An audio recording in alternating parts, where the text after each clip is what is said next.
Petugas gabungan Satpol PP, TNI, dan Polri menertibkan sejumlah warung kopi dan lapo tuak di Jalan Rambung, Medan, Sumatera Utara.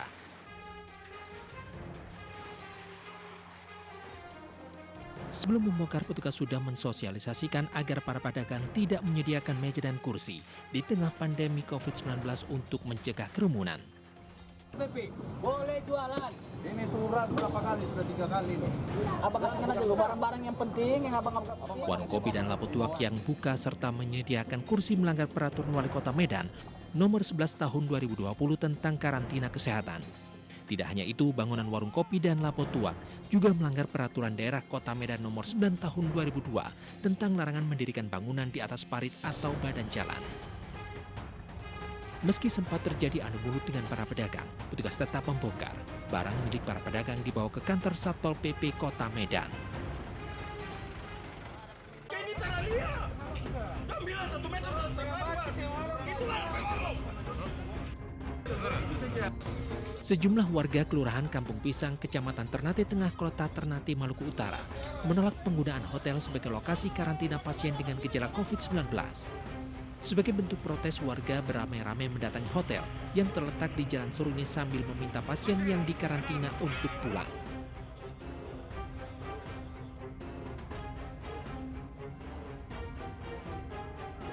Warga juga memblokade jalan raya di depan hotel selama 3 jam, sehingga arus lalu lintas terpaksa dialihkan. Warga beralasan penolakan dilakukan lantaran khawatir tertular virus corona karena jarak hotel dekat dengan permukiman warga. Kan juga asrama haji, warga sana Ngadi juga menolak. Kita juga menolak. Karena di BLK dibawa. Alasannya kenapa, Pak? Alasannya karena nanti terjadi apa-apa, kita kan tidak tahu ini penyakit ini dalam bentuk model bagaimana. Jadi jangan terjangkitlah kita di sini. Hotel yang berada di Jalan Seruni disewa pemerintah Kota Ternate melalui gugus tugas penanganan COVID-19 sebagai tempat karantina warga yang reaktif rapid test. Untuk mari sama-sama kita menyelesaikan persoalan, menyelesaikan kasus bencana non alam ini, sehingga masyarakat Kota Ternate juga nyaman, kemudian juga masyarakat Kota Ternate selamat dari penularan virus ini.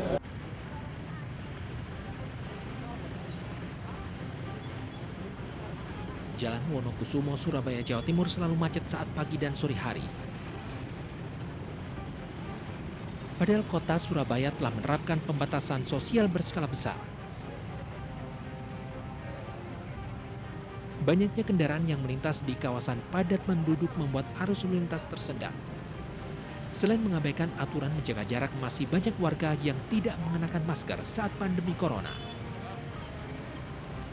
Polisi mengaku kewalahan menertibkan warga, terutama saat jelang buka puasa. Kondisi ini diperparah akibat jalan Wonokusumo yang sempit. Memang kendalanya di sini jalurnya memang jalan kampung. Jadi ya lebarnya tidak ya memang padat. Di sisi lain yang kedua, ini mungkin kesempatan warga sekitar mereka untuk mencari persiapan untuk berbuka. Hari-hari berikutnya pihak kepolisian akan menambah personil di lokasi untuk mencegah kemacetan. Tim Liputan iNews melaporkan. Baru tadi mau nyari duit silakan. Saya nggak salah, Pak. Ya, udah Saya ada mau nyari duit buat mas saya, Pak, meninggal. Wanita pemulung yang terjaring razia petugas polisi Pamung Praja menangis menolak saat akan diamankan. Wanita serta suaminya terjaring petugas Pol PP saat melintas di Senayan, Tanah Abang, Jakarta Pusat. Sambil terus menangis, wanita pemulung ini memohon kepada petugas agar tidak diamankan. Mau diapain, Abang? Ibu didata doang, nggak ada apa-apa. Saya mau, Pak, nyari duitnya susah. Orang tua saya meninggal. Ibu, saya bilang ya. Dirinya berdalih butuh biaya tahlilan sang ibu yang meninggal dunia 40 hari lalu. Meski demikian, petugas Pol PP tetap mengamankan keduanya. Tenang aja, gerobaknya ya. Buat keluarga saya, Pak. Kagak dia apain gerobaknya. Di sini hilang, gerobaknya nggak bisa.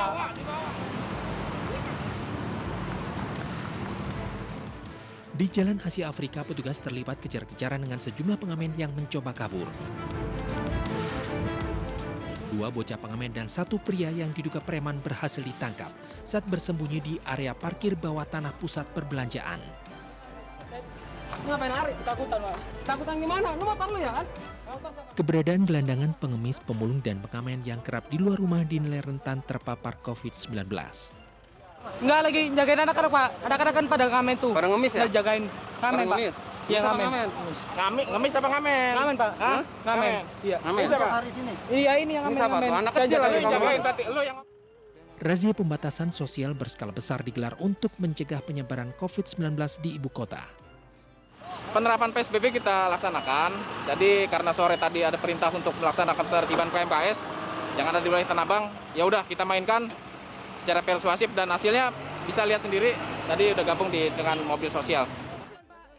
5 orang yang terjaring razia kemudian dibawa ke Gor Tanah Abang untuk dikarantina selama masa PSBB tahap 2 berakhir pada 22 Mei 2020. Dari Jakarta, Rani Sanjaya, iNews melaporkan.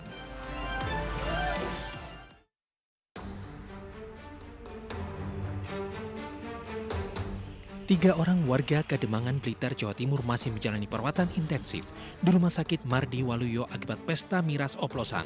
1 orang di ruang IGD dan 2 orang lainnya di ruang perawatan. Jumlah korban meninggal dunia dari 5 orang bertambah menjadi total 8 orang akibat pesta miras oplosan. Korban meninggal yakni 2 orang warga desa Rejo Winangun, 5 orang warga desa Plaus Rejo, dan 1 orang warga desa Darungan. Yang pertama dari Rejowen itu ada 2 orang, kemudian Plosorejo itu ada 5 orang, dan yang Sunarto itu konon katanya itu ada 1 klaster dari Darungan namanya Sutrisno, karena beliaunya minum-minuman dengan saudara Sunarto.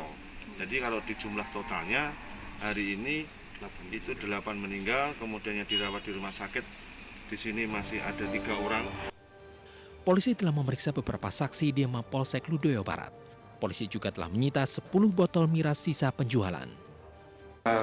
Saat ini kami sudah melakukan interogasi, mudah-mudahan ada pengakuan bahwa mereka yang jual sesuai dengan keterangan saksi yang sudah kita lakukan interogasi.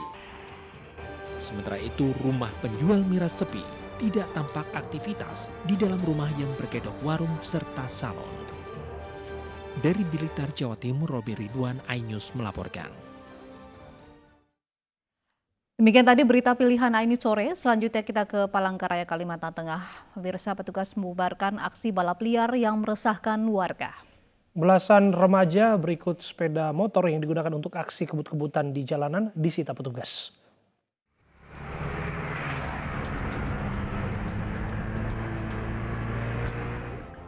Aksi kejar-kejaran terjadi saat petugas dari Satgas 2 Pencegahan COVID-19 Ditsamapta Polda Kalimantan Tengah berupaya membubarkan aksi balap liar di kawasan Jalan Garuda Palangkaraya.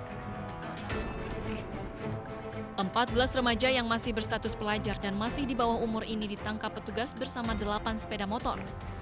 Belasan pelaku balap liar harus mendorong kendaraan yang disita petugas menuju kantor Direktorat Samapta Polda Kalimantan Tengah yang berjarak sekitar 2 km dari lokasi balap liar. Seluruh pelaku balap liar diberikan pembinaan, sedangkan kendaraan yang disita akan diserahkan kepada unit lalu lintas Polresta Palangkaraya guna diberi sanksi tilang. Yang diberikan itu roda 2-nya, sepeda motornya kita serahkan ke Direktorat Lalu Lintas Polresta Palangkaraya.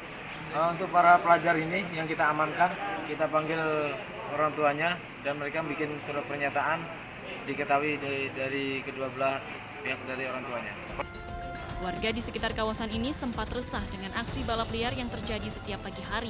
Selain itu, pelaku balap liar juga melanggar imbauan pemerintah karena tidak menggunakan masker serta mengabaikan jaga jarak saat pandemi corona. Dari Palangkaraya, Kalimantan Tengah, Ade Sata, iNews melaporkan. Polisi masih memburu YouTuber Ferdian Paleka terkait prank paket bingkisan sampah. Ya, pelaku diduga dibantu keluarganya untuk melarikan diri dari buruan polisi. Ke semuanya, khususnya ke korban dari perlakuan yang nggak enak dari Ferdiansa sama teman-temannya. Saya minta maaf sebesar-besarnya. Inilah permintaan maaf sang ibu tiri Ferdian Paleka. Ia mengungkapkan isi hatinya di saat anaknya kini menjadi daftar pencarian orang atau buron terkait aksinya yang membagikan paket bingkisan berisi sampah.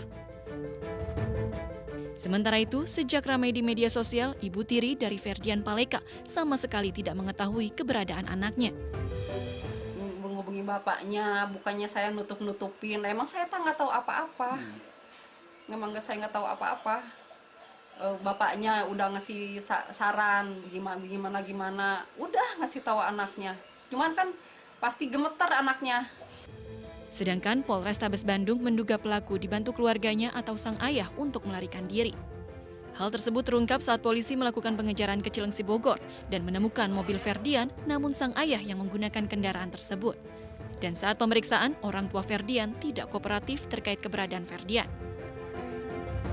Yang sudah melakukan pembuntutan dan kemudian melakukan penangkapan yang kami kira di mobil tersebut yang bersangkutan, namun demikian rupanya orang tua dari saudara F. Dia tidak menyampaikan secara spesifik, ya intinya orang tuanya tetap melindungi anaknya dan tidak memberitahukan kepada kami.